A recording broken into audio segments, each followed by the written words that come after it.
Good evening, ladies and gentlemen. We're going to get started in just a moment. If you want to take your seats, bring up a glass of wine. It'll be there throughout the evening. And we'll get started in a moment. I'll introduce myself and talk to you a little bit about what we have showing here in our Slocum galleries on the walls. My name's Ed Beardsley. I'm the Managing Director of the Fine and Decorative Arts Department here at Heritage Auction Galleries. We have on display here highlights from our upcoming sales of modern and contemporary art. The pieces you see on the perimeter of the room, there's a large Chinese art collection, some beautiful Rauschenbergs, Frank Stella, the Baselitz, Longo. Behind me is Paul Jenkins' piece that is being sold to benefit the Dallas Opera House. They couldn't fit it into their new building, and we have the lovely opportunity of offering a huge, gorgeously painted Paul Jenkins. So this sale's on October 27th. Out in the lobby, you passed our decorative arts sale with some beautiful tables. There's silver on display outside. There's 4 or 5 sales worth of material around the galleries. You can ask Ann Taylor at the front desk. There are sample catalogs out front. Figure out how to bid and come join us for some of these sales. They're a lot of fun. On your seats, we put down our mailing list form. A lot of you are already customers with us, but keep us updated on what your interests are. You can fill out any new categories that you're interested in following, and we'll send you brochures or emails to let you know what's going on here at Heritage. We'd love to get as many people into the room as possible. Also, throughout the night, we're going to offer 3 little certificates to the Medelson Moth, which is the new restaurant right here in the Design District. Buy a couple of beers. They've got an incredible menu. Heather is going to collect from you. Anyone who fills out the mail list forms giving us your interests, she'll collect them from you, and then we'll have a little drawing, and we'll give out 2 or 3 certificates so that you can enjoy a little beer or a snack over at the Medelson Moth. So with that, I'm going to have the great pleasure. We're so excited to have the lovely Candy Evans coming to the Slocum Heritage offices to talk to us tonight. You know, she is the online editor of D Magazine's popular real estate blog, Dallas Dirt. She's constantly surrounded in controversy. I think today or tonight's no different. She's going to tell us stories about her blog, her adventures. She's a marvelous writer and an even more fun person. So come on up here, Candy, and take it away for the night. Let's give her a hand.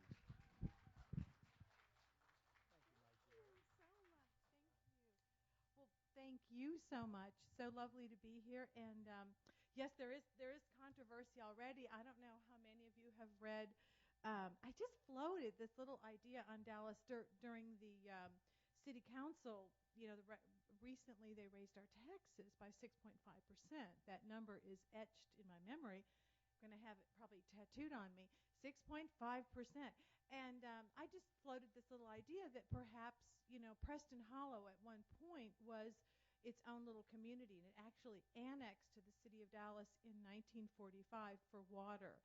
And so I threw this idea out, and I started getting all these emails. And then Dan Kohler, who's the publisher or the executive editor of Preston Hollow People newspaper, said, Candy, would you write a little story about this? And I said, sure. And the next thing I know, he's got it on the front page of the paper. And I got more and more and more emails, lots of controversy on the blog. Yesterday, I got a phone call from this darling little girl at Channel 11. And she said, Candy, we are doing a story on your story. And I said, well, that's TV for you. You know, they always do a story on a story on a story. And I'm not complaining. I used to be in television. It's wonderful. But, you know, the real journalists are the reporters at the newspapers. So I said, well, sure. So I met her at the park, and she, you know, did a little interview. And apparently it's on tonight. And I'm afraid to leave here because I don't know what I said. I don't know what I looked like. I don't know any of that stuff.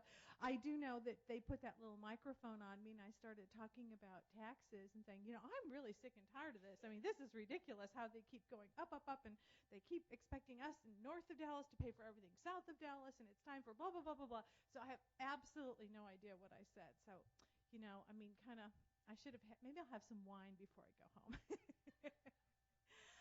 The other thing that happened today, very important day, I don't know if you've ever heard these three words, Eleanor Maury Sheets.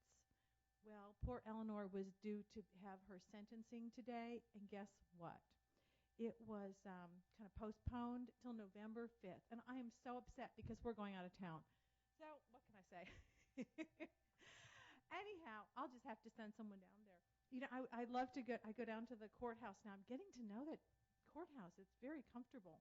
I have been working on Dallas Dirt for a long time, about 3 years, and any of you who read it, I really appreciate your support. It's very fun, but a lot of people want to know, what in the world are you talking about with house porn? Okay, F4, F5, how do we, oh, no, I see it. Okay, there we go.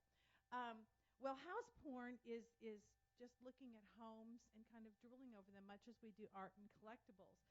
For example, this is the home of Mr. Chuck Greenberg. Now, I'm sorry, that photo is not the best. I hope it looks better to you, but I had to pull that from Roxanne Taylor's website because Mr. Greenberg was not very happy, or actually Mrs. Greenberg was not very happy with me when I published the fact that they bought this house. And I said, honey, get a life. You're going into the public eye big time. So anyhow, I also write for Housing Watch, which is an AOL-owned blog. It's a real estate blog. It's national. And that's what it looks like. And soon I'm launching my own blog called secondshelters.com, and it is devoted to the second home community because I think that you can never be too rich, too thin, or have too many homes. So we're going to be talking about second homes, and you can definitely fill these homes with all these beautiful, wonderful things that you find here at Heritage Auction Gallery. That's what Dallas Dirt looks like, and I hope you read it every day, and I appreciate it if you do. And basically, we talk about house porn. I want to tell you that house porn did get its start in Washington, D.C. Let me flip over here to my real notes. So people ask me, what do I mean by house porn? Well, it was actually conceived by, shocker, a journalist in Washington, D.C., artificial insemination, I'm sure. And I guarantee you no one actually had sex with a woman. And, of course, it was probably while the Democrats were in power. I stole the phrase. I mean, it wasn't nailed to the wall, so I stole it. And I thought, house porn is the kind of phrase that could really get a lot of popular buzz in the Bible Belt. Because, even God loves house porn. By the way, this is a converted church in East Dallas. It's $1,499,000. I think it's overpriced, personally. Living in this home might make you spiritually upbeat and bring you closer to your faith. It's the former St. John's United Methodist Church in Junius Heights, transformed into a single-family residence. There are 11 bedrooms, 11 and a half baths, high ceilings, of course, very high, stained glass windows. The former altar is now a granite and stainless steel kitchen where the offerings tend to be on the gourmet side.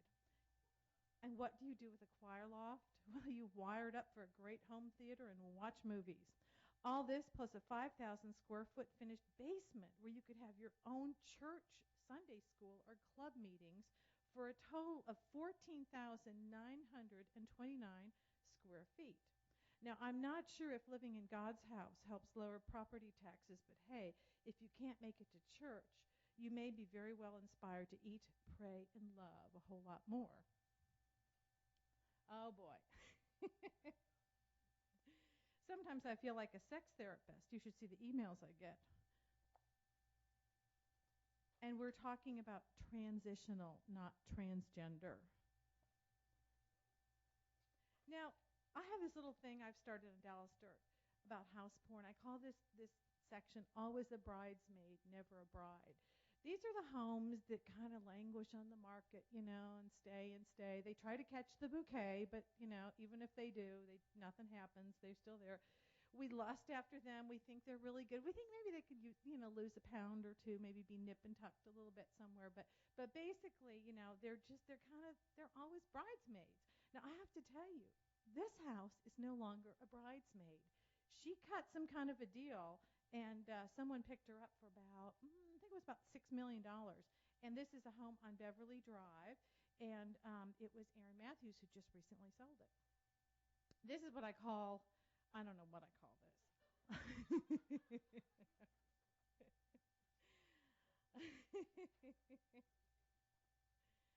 Oh God. I don't know what to call this home. This is a home that has been enhanced. Let's just put it that way. This home, gosh, this is not a good picture either, but I probably can't get near it now that the Ginsburgs own it. This is that beautiful home at 3500 Beverly. Talk about collecting a lot of paint. Here's what I know. This is Cordoba limestone facade, 1,200 yards of concrete. The home was studded, insulated, and then an armor of 8-inch thick concrete was poured from ground to gutter around every single exterior wall. That's why everybody thought this home was going to be George Bush's home, because they thought, I must have gotten 3 emails a day. I know where George Bush is buying his home. He's building it at 3500 Beverly because we saw the cement trucks go in there. The walls are 12 inches thick in the basement, and they're made of 4,500 psi waterproof concrete. That's the same material used in Europe's Channel Tunnel. There's a deep sub-basement and a sump pump in there, which the builders didn't like, that I nicknamed it the Silence of the Lamb's Pit. It's kind of low, kind of deep. It's 26,000 square feet total for this home, 8,000 alone in the basement.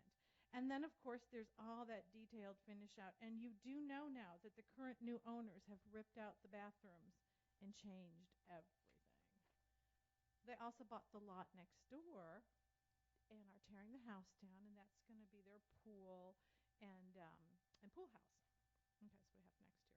Oh, this is one of my favorite houses. This is a house that you could if you wanted to collect homes and you had a low budget, you could start here, because this guy actually bought this duplex in East Dallas and he charged it on master charge.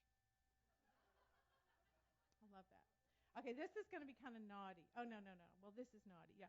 This is something I've started called Dump of the Month Club. This is really bad. I feel kind of badly about it. But once in a while, I'll see a house and I'll just go, oh, my God, got to go.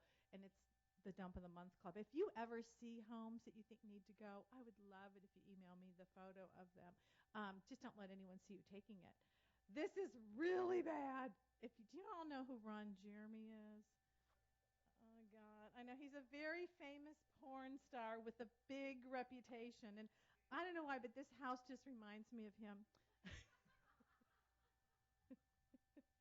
This house, this is the dented, the toothy house. I think doesn't that kind of look like it's got teeth? I know, I think it does. Okay. So anyhow, that's cute. Okay, now this is a little peek inside. This is something that I couldn't publish at D, so you're kind of getting a little peek here. And you might even recognize the person in the picture. This is the Muse house, the casita behind the Muse house that they built for their guests. And it is just beautiful. This is the living room. And then on the other side of that wall where Lynn is right there kind of looking is a beautiful bedroom and a glorious bathroom and everything. And then this is the Muse guests' pizza oven. They have a kitchen.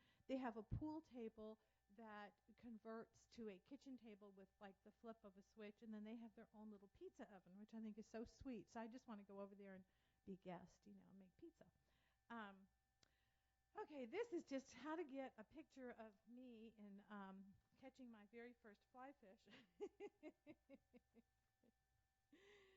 So that is actually a beautiful property that I'll be featuring on Second Shelters. It's called Wilder on the Taylor, and it is actually owned by someone here in Dallas, and it is a beautiful property. They're selling lots there, and they have this river called the Taylor River, which is absolutely notorious. It's nirvana for fly fishing. And of course, I had never been fly fishing before, and there I am holding that poor little darling little fish. And I feel so badly because you have to hook them in their mouths. I was like, oh, you poor little thing, let me take that out. He was very wiggly though, and he did get kissed and he got released. So that was I get fly, kiss, and release. So there he goes. But this property is amazing. I mean, at nighttime you go to sleep and you hear that water. I mean, it's totally a river runs through it. But it's in Colorado, which is right outside of Crested Butte. This house, I'm sure you know this poor house. poor house. Now it's $65 million, I think. This is that house up in Denton that God told her to build, and so she built it. And she, of course, they built a house across the street to live in while they were building this. This is Champ d'Or. Shirley Goldfield, what is his name? Robert Goldfield, I can't think of his name. But anyhow, Goldfield is their last name, so Champ d'Or, isn't that cute? And it's beautiful inside, it's not it's just have, 2 or 3 bedrooms, something like that. It has the bowling alley, the underground parking. My favorite is her closet, which is totally a replica of the Chanel boutique in Paris. Of course, I've never been to the Chanel boutique in Paris, so I'd have to take their word for it. Some of you may have. And then she has a little beauty salon and a massage room off of the closet. But it's just gorgeous. But, first they lower the price, then they raise the price, then they, I don't know. We'll see if any. I think it should be made into a beautiful plastic surgery spa where you could go be, enhanced and relax and recuperate, up there in Denton. See, the problem with this is there's Denny's is right down the street, so that kind of lowers the old property value a little bit. Remember Ray Nagin, the mayor of New Orleans? That's his townhome up in Frisco that he lost for $144 because he didn't pay his home association dues. That was too bad. This is a lovely home that is under completion in, of all places, Farmers Branch, Texas. I went through this, and it's gorgeous. I'm just dying for them to get it finished and give us the go-ahead to come in and photograph it. The cost to air condition and heat this home is going to be about $10 a month because they have built it so well. They have it. It's probably the first true self-sustaining house that has been built in the Dallas area. The windows are exquisite and all designed to be open, and they built it so that they maximize airflow. Interestingly enough, I don't know how much research you all have done on self-sustaining homes, but garages are not very green, and a true self-sustaining home has an open garage because of the fumes of the car. You don't want to enclose all that in there. So these people have this great, it's like a breezeway garage. And I just stay tuned for more details because I'm kind of, I'm like every week I go, when can I get up there and get in that house and see it? I'm just dying to see it. It's truly beautiful. This is something else, a nice, I just love this. I call this magnetic grandkid doors. But this is an engineer's home, and I was so impressed with this. Those are actually touch magnetic, dog gates, or he just calls them grandkid gates, that they put in their home in Lake Forest. So that's right up there in Lake Forest, kind of near you. Let's see. Oh, this is one of my favorites. This is the Schlegel Children's $12 million pad. Oops, it's been reduced. I'm so sorry. I think it's 10.9 now.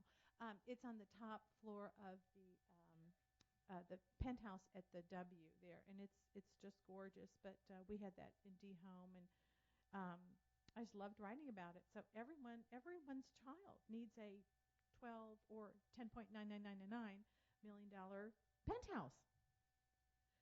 This house has had way too much work done on it. I'm telling you, it's just over the top there. But I think it's also in foreclosure. This is a wine cellar for 6,000 bottles of wine. It's on the ranch that Kelsey Warren bought in Blackjack Ranch in Colorado. He's the guy that also bought the Lacerte home here on Park Lane, and boy, am I dying to get into that house, see what he's done with it. I call this Father's Day house porn, but I also call it toxic turret syndrome. You may see that in another slide coming up. This is the home we did recently of the grandson. Is that the grandson? Yeah, the grandson of Mary Kay Ash. Beautiful, beautiful home. It was in our current issue, I believe. This house is one of my favorites. This is actually on Preston Road, and I call this the Save the Marriage house porn because have you noticed the trend of building homes with dual master bedrooms? Now, someone said, well, that's so, you can bring your mother and in-laws and stuff. Like, my in-laws? Ugh, forget that, But what I figured out, no. It's to save the marriage because each one of you has your own suite, your own side of the home. You do your own thing, and it's much cheaper than a divorce. This is the Roundhouse of Dallas. I call this my shagadelic house porn. Um, Bruce Goff, I believe, was the architect. Well, they say he didn't really design this, but he had something to do with it. Eddie Parker commissioned the home. This home is under contract and may be closed by now, but it's on Baxtershire in Dallas, and it's an adorable house. They have an indoor pool. I hope they maintain it and keep it. This I call Prozac house porn because I don't care how depressed you are. When you look at that home, you feel happy. Isn't that beautiful? Gorgeous home, gorgeous. Presidential house porn, of course. That's Daria. Of course, I got in there way before those gates went up. It probably looks a little different now. Ah, this house. This house is actually down the street from us, and I think I can tell you some juicy little stories here about this house because I know all of you. Okay, so this is Lionel Morrison designed this house. He's the architect, and of course we wanted to do it in D Home, and he was holding out. Sorry, he was holding out for Metropolitan Home. Well, the magazine world just isn't what it used to be. So he thinks he's going to get this thing published in Metropolitan Home, and Metropolitan Home goes under. So, I'm like, well, this is my big chance to move in and get it for D Home. Well, then he decided he was going to do it for another magazine, another local kind of statewide magazine, who shall remain nameless. But then he went over there one day and he said, I am just so upset. He said, they are just not furnishing this home with the art and the furniture that it deserves to have. So I washed my hands of it. So he is no longer interested in promoting this house as one of his pieces of work. I mean, I've been in it and I've taken some photos and I kind of held off reproducing those out of respect to them, but I'm kind of excited now because maybe I can show off all those photos so you can see what it looks like. I think it's a beautiful home. It's very mid-century, very sleek.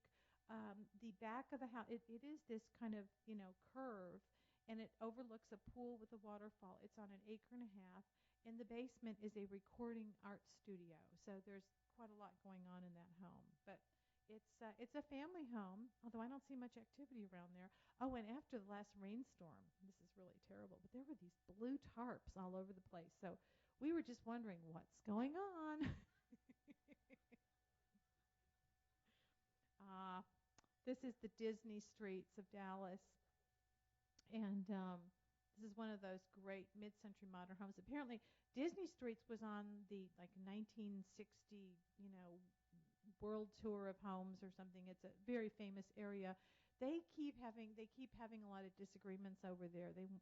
Some people want to become have severe deed restrictions for no more building and things like that. But it's one of my favorite parts of Dallas for good house porn. There's toxic turret syndrome. I tell you, those turrets, they're out to get me. They're everywhere. Homes are getting smaller. That's what I'm told. They are, down now to about 3,500 square feet. And, these articles come out every time the stock market goes down, so I don't believe it.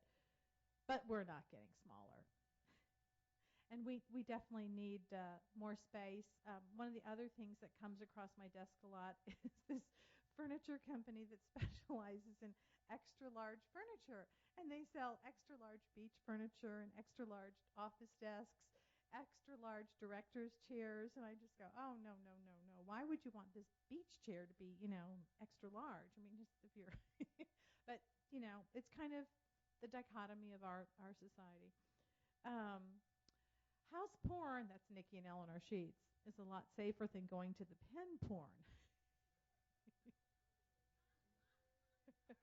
Bad. And then there's the mid-century modern house porn. Mid-century modern is really very, very popular right now in Dallas, as you can tell. And I do say that we went way overboard. That's John Paulson. Or he did. That's his home up. I think that's in Long Island. One of his homes. As you know, he's the guy that bet against the housing market. This is a guy I wrote about in Arlington who has everything cowboy in his house. Even his toilet paper was cowboy's toilet paper. It just was, yeah, pretty amazing. He had AstroTurf that he pulled out of the old, Texas Stadium, and that was his carpeting. So it was pretty amazing. This is actually, this is the bedroom inside at 3515 Beverly. Isn't that gorgeous? That's beautiful. That is one of my favorite. I wonder if the bathroom's in here because, it's not. Oh, let me tell you a little about this house. This house is on Armstrong Parkway, and it is just absolutely one of my absolute favorites. Let's see if I can find all my details on it because I know it's super expensive. I think it's 8 million. This is a Anton Korn, I believe. I know, I'll find it. Hang on.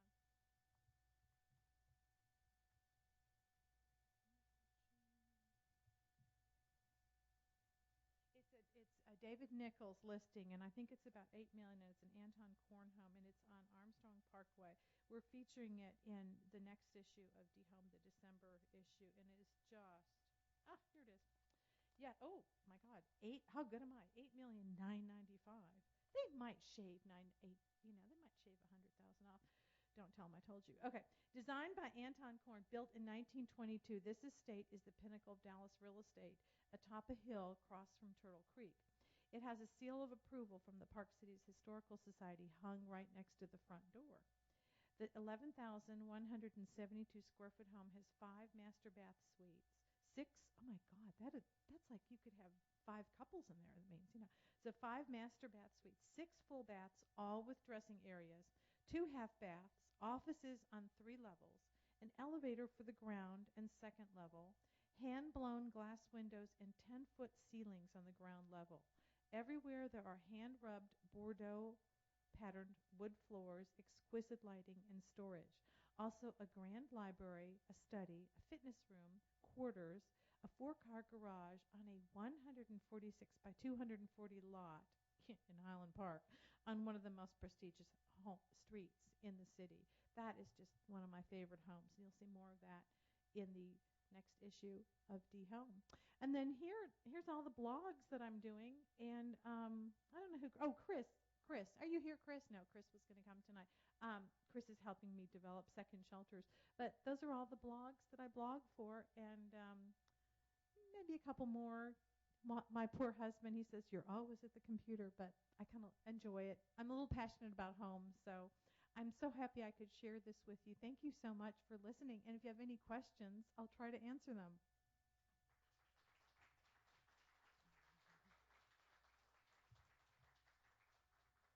Any house porn questions? Yes. Housing Watch is. Oh, maybe I can go back. I don't know if I can go back on this. Let's say. Um, I had F5. F5. Ta-da! Okay, well, maybe I can go back then. Control. Oh. No, it's not working. Control N is not doing anything. But I'll flip through these. How's that? Oh, there we go. I can go back here.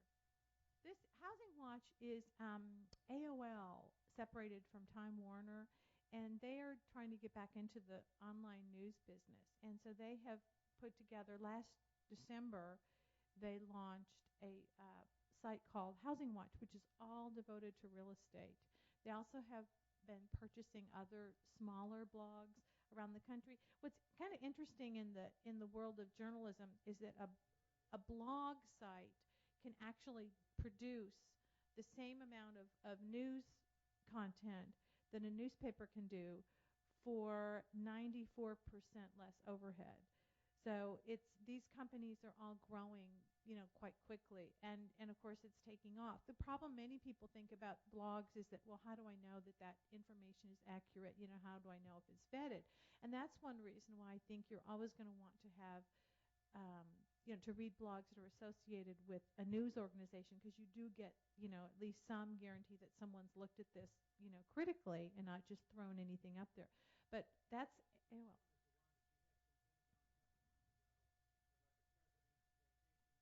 Yes, the Obama vacation home. And I had that. I tried pulling it up, but it was too small to get it to show you all. But it just so happened, my God, this is such a coincidence. I think it was last December.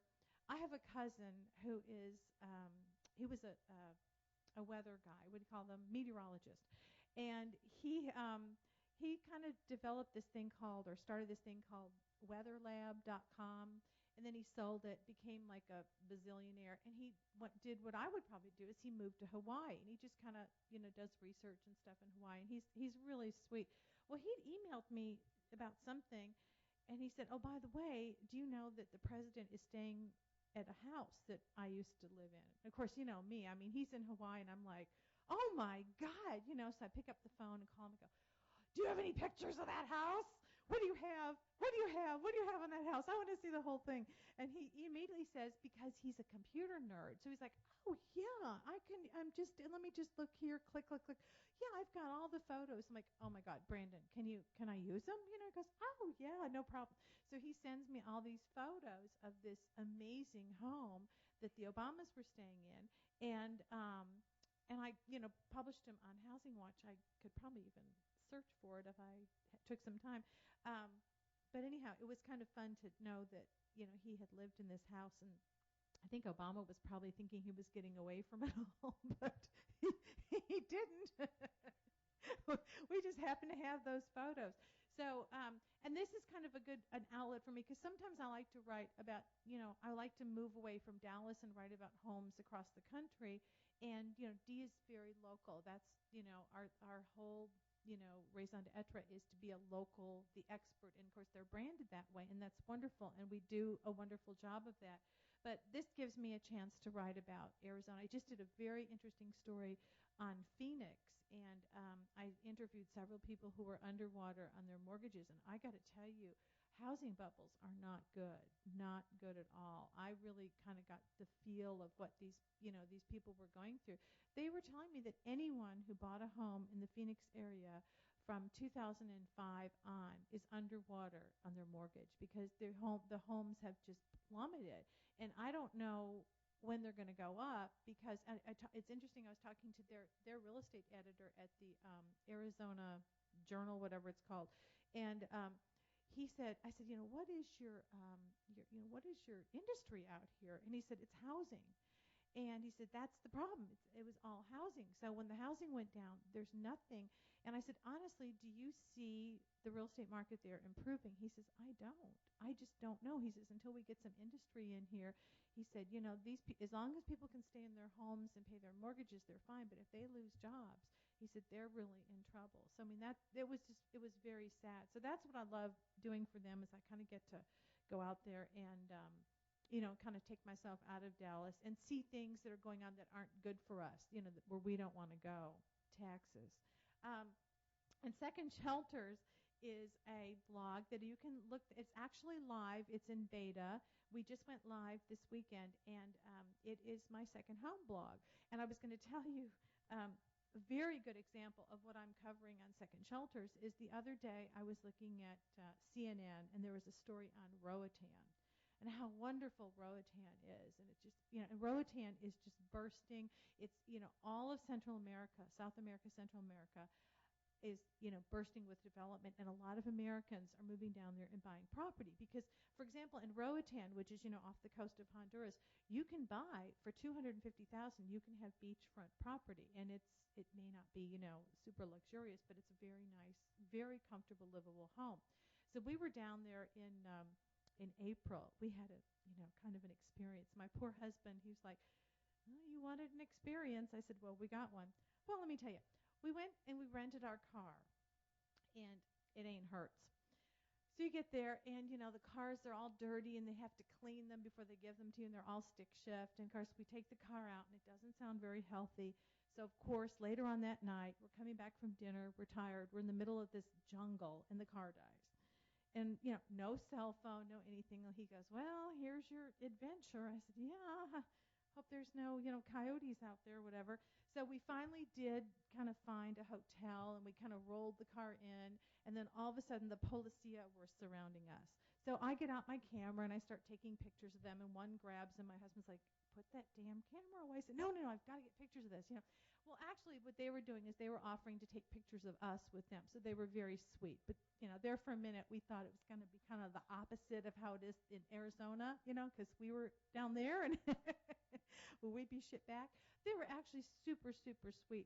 But this is what I thought was kind of scary, and what I think Second Shelters is going to be very good.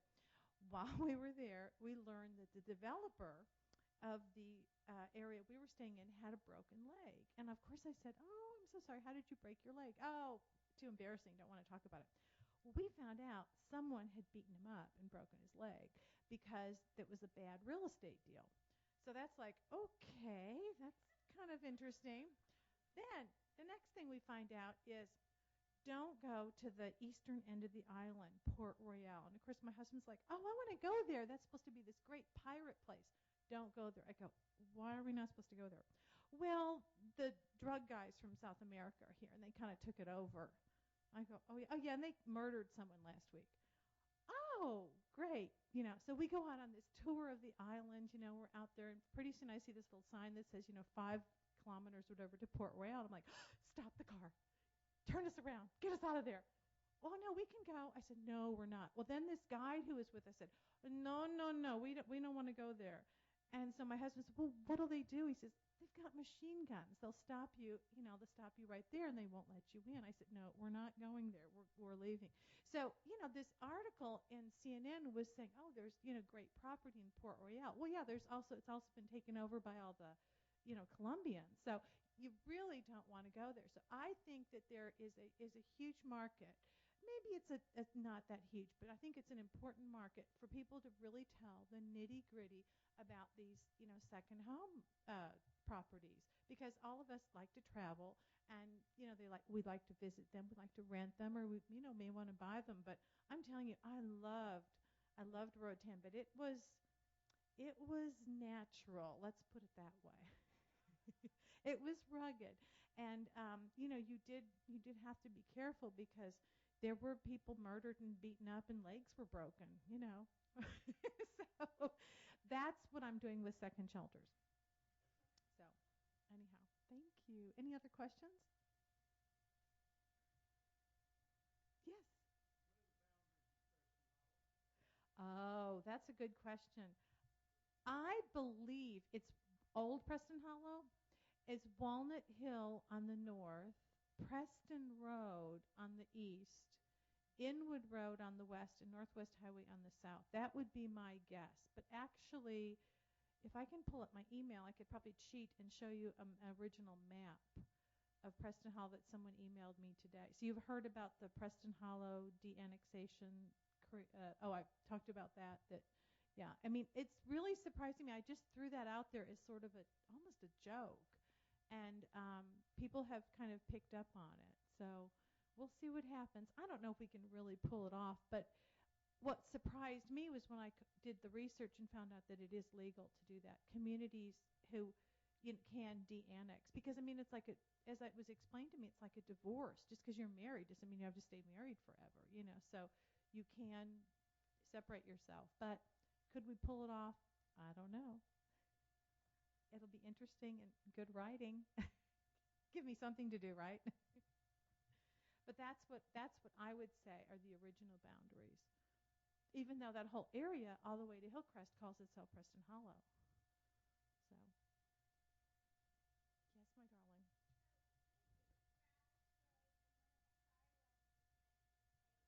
Mm-hmm.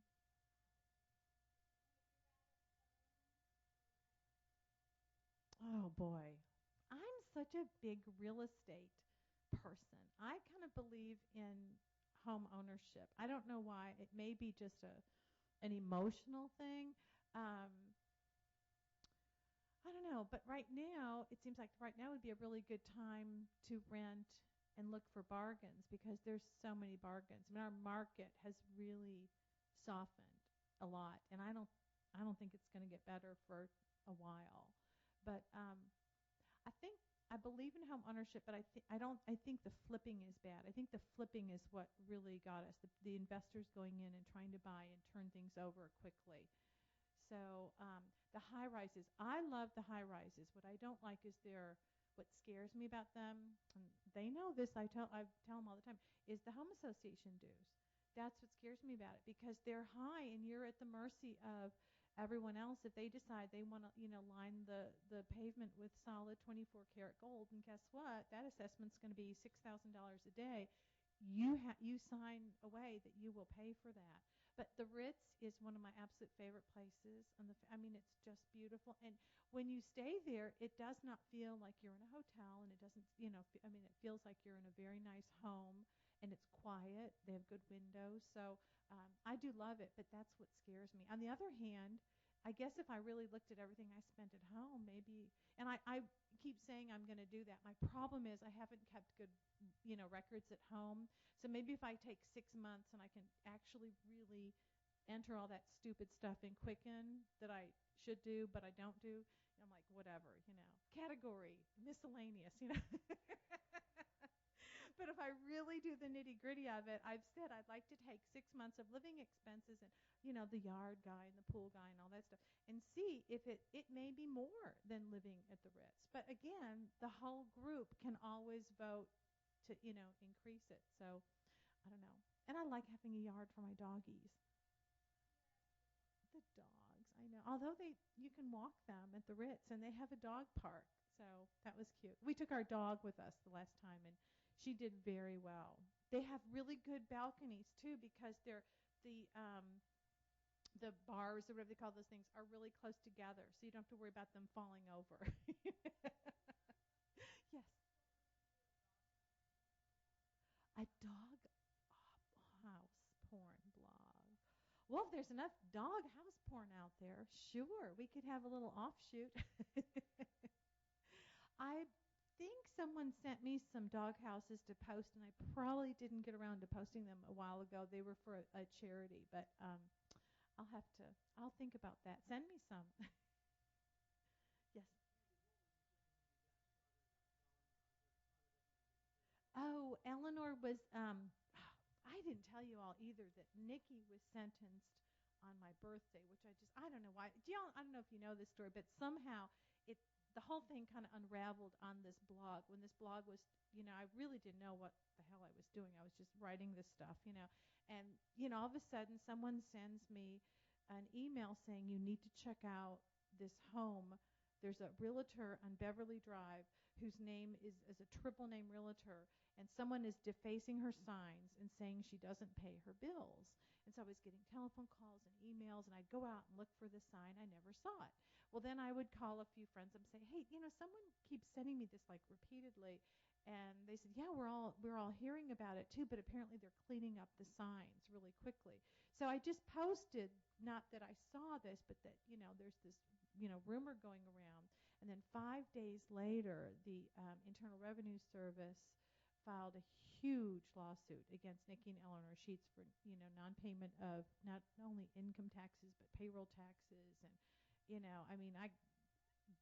big bucks. And so this story kind of blew up, and it was played out over on my blog, and it led to a big story that D Magazine ran that is one of their most highly read stories ever. Anyhow, on my birthday in August, Nikki was sentenced. And I really couldn't believe that they gave him 40 months, but they did. And the IRS was very, very the U.S. attorney was very clear on how he was setting an example.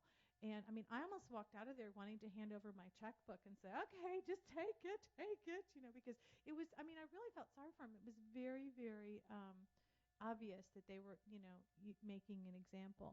And then Eleanor was supposed to be sentenced today, and she actually has more counts against her than he does, but it was reset for November 5th, 9 a.m.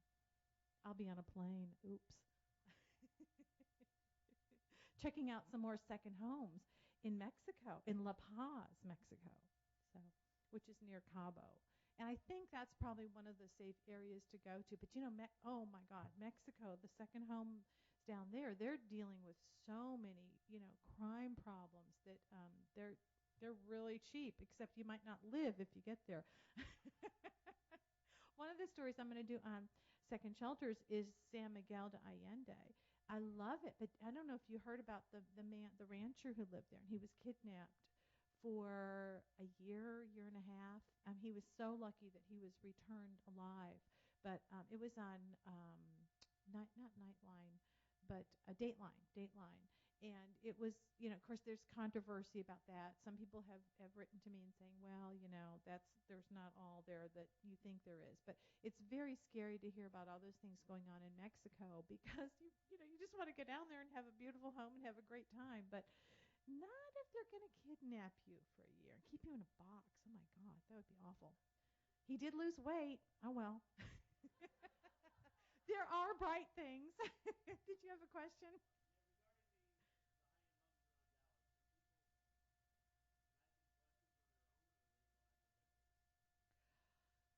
Mostly they have decorators. They do. A few people do their own homes. We have a friend who built a beautiful home in Hawaii, and she did most of it herself. But she had a decorator as a consultant. Like she was showing her home was just an Architectural Digest. Yes, they are. They are. But they're looking for bargains, like you can get right here at Heritage. But they are, they're definitely doing that, and they're definitely using designers and getting help. There are some people who say that they are not even feeling at the high upper end, they're not feeling the economic crunch, um, but I still think that there's, I think people are still looking for bargains. So, anyhow. So, do I turn it over to anyone else at Heritage? It's our first time here.